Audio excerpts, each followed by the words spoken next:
Hello guys, welcome back to my channel. এখন বাজে রাত 1টা। তো আজকে আমার বার্থডে, আর আমার জিজু দিদি সবাই এসছে আমাকে বার্থডেতে সারপ্রাইজ দিতে। তো এখন আমি কেক কাটিং করব। তো চলো তোমাদের সাথে সবটাই শেয়ার করব, পুরোটা দেখো ভিডিওটা।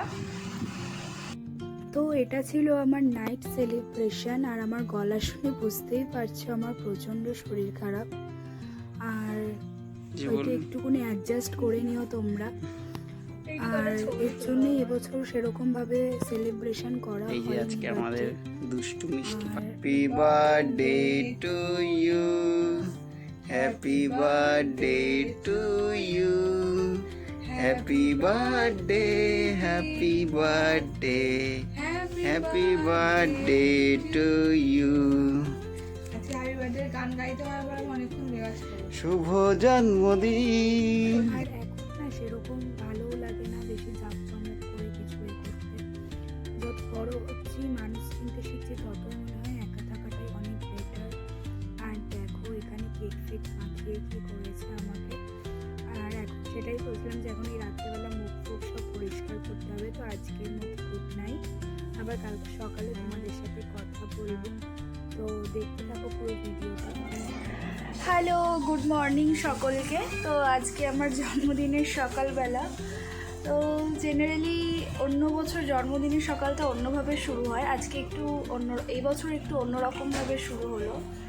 তো এখন আমি ব্রেকফাস্ট করতে বসেছি। আর তো আজকে মা সকালে জলখাবারে বানিয়ে দিয়েছে হচ্ছে এই যে ডিম টোস্ট, আর কালকের হচ্ছে যে কেকটা কেটেছিলাম রাত্রে, তো সেই কেকটা নিয়েছি একটু, আর এই ডিম টোস্ট।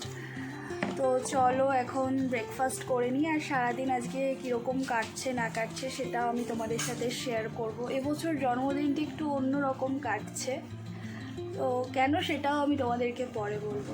তো চলো এখন টাটা। তো জন্মদিনের সকালটা আমার শুরু হয় মন্দিরে পুজো দিয়ে।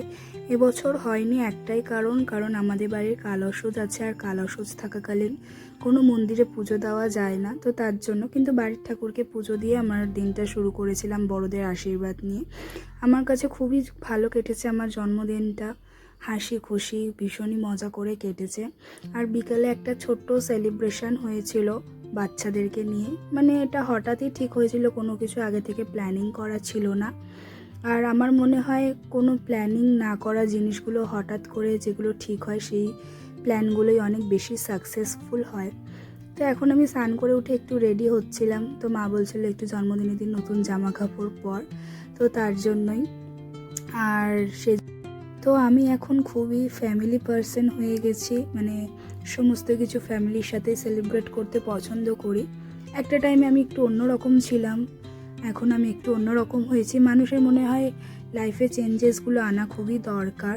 তো তোমরা কিভাবে তোমাদের বার্থডে সেলিব্রেট করো সেটা কিন্তু আমাকে অবশ্যই কমেন্টে জানিও। আমি কিন্তু তোমাদের কমেন্ট পড়ি, তোমাদের কমেন্ট পড়ার অপেক্ষায় থাকবো। আর দেখো মা এখানে দুপুরে আমার জন্য কত কিছু রান্না করেছে, সেটাই বলছিলাম। মাছ ভাজা, বেগুন ভাজা, পটল ভাজা, কুমড়ো ভাজা, আলু ভাজা, ঢেঁড়স ভাজা, ডাল, আর হচ্ছে আমার ফেভারিট এঁচোড় চিংড়ি। তো এটাই ছিল আমার দুপুরের লাঞ্চের মেনু। তো আর এটা বিকেলে দেখো যেটা বলছিলাম একটা ছোট্ট করে সেলিব্রেশন হয়েছিল, তো এই ড্রেসটা পরেছিলাম আর ভীষণ মজা করেছি ছোট বাচ্চাদের সাথে, আর দিদি, জামাইবাবু, মা, বাবা সবার সাথে, পরিবারের সবার সাথে খুবই মজা করে কাটিয়েছি। আর এটা হচ্ছে মিঠাই, তোমরা তো সবাই চেনো ওকে। আর দেখো এটা হচ্ছে আমার দিদির শাশুড়ি, তো আমি পিসি বলে ডাকি। তো আমরা সবাই একসাথে ভীষণ মজা করে খুব সুন্দর করে আমার বার্থডেটা সেলিব্রেট করেছি, ভীষণই ভালো করে কাটিয়েছি। তো সেটাই মানে বলছিলাম যে সবাই হাই কর ক্যামেরা দেখে। তো এইটাই ছিল আমার জন্মদিনের সারাদিন, আমি কি করলাম না করলাম। তো তোমাদের ভিডিওটা কেমন